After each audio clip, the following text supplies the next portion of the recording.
Muy importante la definición de caso. El paciente sospechoso es el que tiene dos síntomas como tos, disnea, dos de estos síntomas, tos, disnea, odinofagia, fatiga o disnea, con o sin fiebre, que está en contacto en un área circulante. Y eso fue un punto muy importante porque en la medida en que nosotros dijimos que entramos a una fase de mitigación, lo que estamos diciendo también es que Colombia es un país donde está circulando el virus. Se puede encontrar TAC con vidrio esmerilado o persistencia de síntomas con deterioro después del día 8. Esa es la definición de caso sospechoso. Lo volvimos probable si tiene una serología, que ya vamos a mirar para qué sirve, o una PCR indeterminada, y definitivamente hablamos de caso confirmado con una prueba genómica positiva, es decir, una PCR. ¿Cuáles son los elementos para el diagnóstico? Yo les conté cómo era el virus y aquí vuelvo a mostrar la secuencia. Ustedes ven aquí una grafiquita de nuestro ya conocido virus. Muy importante la nucleoproteína, que es esta proteína que ven ustedes acá. Y otras de las proteínas que han sido identificadas. La PCR desarrollada por el Charité en Berlín está basada en estos tres genes, el RDRP, el gen E o el gen de la proteína G y el gen de la nucleoproteína o la proteína N. Otros sistemas de detección de PCR como el del CDC está basado fundamentalmente en la proteína N. Y la forma en la cual medimos la sensibilidad de las PCRs es con este tipo de ensayos. Ustedes ven aquí el número de copias, el número de genomas que necesitamos para poder que la reacción dé positiva, y ustedes ven que en general estamos hablando, dependiendo del tipo de gen, de algo así como unas 10 copias o a veces un poco más de copias. Ustedes ven aquí quizás entre 10 y 15 copias. Y en general las PCRs tienen sensibilidades en ese rango. En este estudio además se hizo comparación con otros virus y no hay falsos positivos en cerca de 300 virus, es decir que la especificidad es del 100% y la sensibilidad es de alrededor de 10 a 20 copias por mililitro de muestra.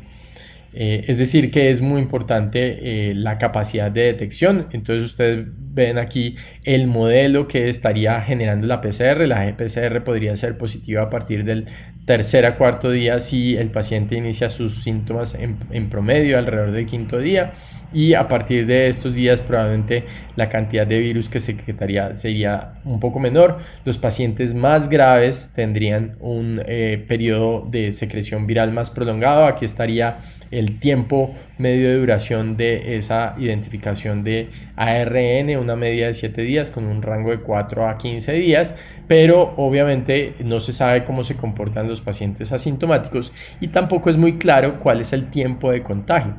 Aquí hacemos unas preguntas alrededor de si este será el tiempo de contagio, porque aquí lo que estamos identificando es material genético y no necesariamente el virus, y por lo tanto no sabemos si ese virus es capaz de infectar o no, o con qué eficiencia es capaz de hacerlo.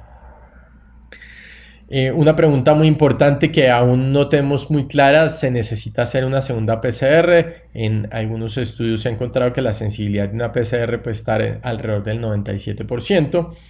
¿Y qué cosas afectan la PCR? Obviamente, como les decía, probablemente los asintomáticos tienen valores de excreción de material genético más baja comparados con los leves y con los graves. Se debe utilizar un medio de transporte viral o solución salina para mantener el material genético que vamos a identificar. Se debe garantizar una cadena de frío con una temperatura menor a 8 grados. Se debe remitir rápidamente, no hacer remisión en 48 horas afecta la PCR. Y si no se toma la muestra apropiadamente con una escasa celularidad, tradicionalmente se ha dicho que se requieren muestras faringias o retrofaringias para lograr esa celularidad que es la que contiene el virus y que nos permite que la PCR sea positiva. Y desafortunadamente ustedes han oído que hay una serie de denuncias de que las muestras no son de tan alta calidad. Y segundo, apenas estamos empezando a conocer estos virus, y ustedes ven aquí en esta diapositiva un estudio publicado hace unos 4 días en el cual se muestra la respuesta de anticuerpos. Se ha especulado mucho de las pruebas rápidas, pero como ustedes ven, la respuesta de anticuerpos es positiva en el 50% de los pacientes únicamente, que probablemente a la hora de consultar, es decir, habíamos dicho que los pacientes se empiezan a enfermar por esta época, así que si consultan solamente la mitad de los pacientes, en realidad podrían dar un resultado por anticuerpos.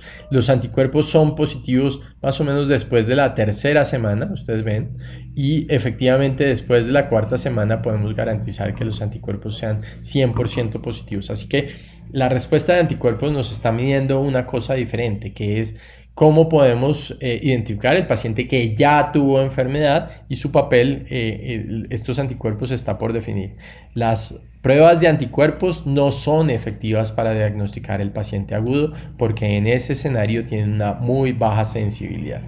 Ok, entonces aquí construimos un modelito de cómo podría funcionar. Ustedes ven aquí la PCR en los pacientes leves, la PCR en los pacientes graves y la respuesta de anticuerpos IgM primero e IgG posteriormente, y probablemente son claramente positivos después de la tercera o cuarta semana. Ahora miremos cómo sumamos todos estos elementos, lo que les había contado de la duración de los síntomas, de los tipos de síntomas que podemos ver, a ver si podemos interpretar mejor esto.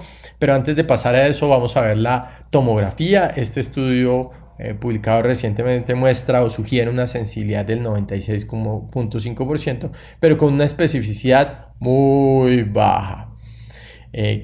¿Cuáles son los hallazgos compatibles? El vidrio esmerilado, la consolidación, los septos engrosados y la presencia de retículo y la presencia de lesiones nodulares. Ustedes ven aquí la progresión de varios pacientes donde podemos ver vidrio esmerilado periférico, que ya lo hemos visto en nuestros pacientes, vidrio esmerilado con algunas áreas de consolidación y vidrio esmerilado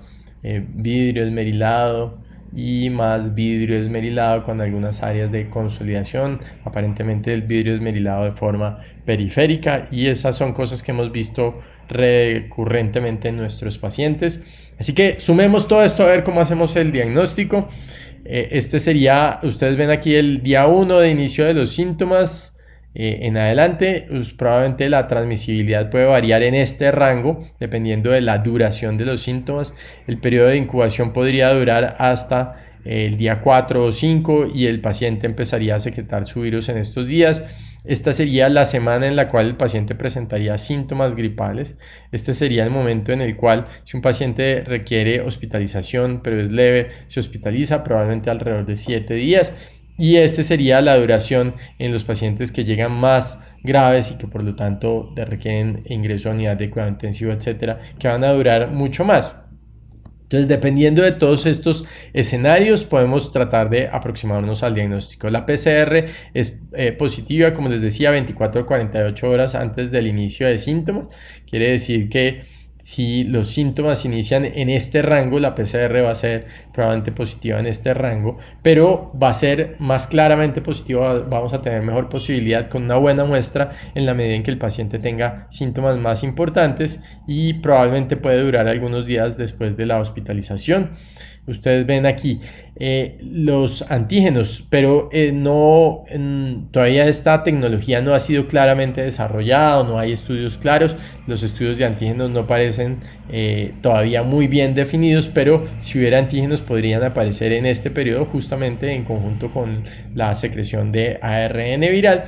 Los anticuerpos van aumentando en la medida en que pasa el tiempo, son probablemente positivos a partir de la tercera o cuarta semana, es decir, de nuevo los anticuerpos, y si hay pruebas rápidas basadas en anticuerpos, no van a poder decir si una persona enferma tiene el coronavirus.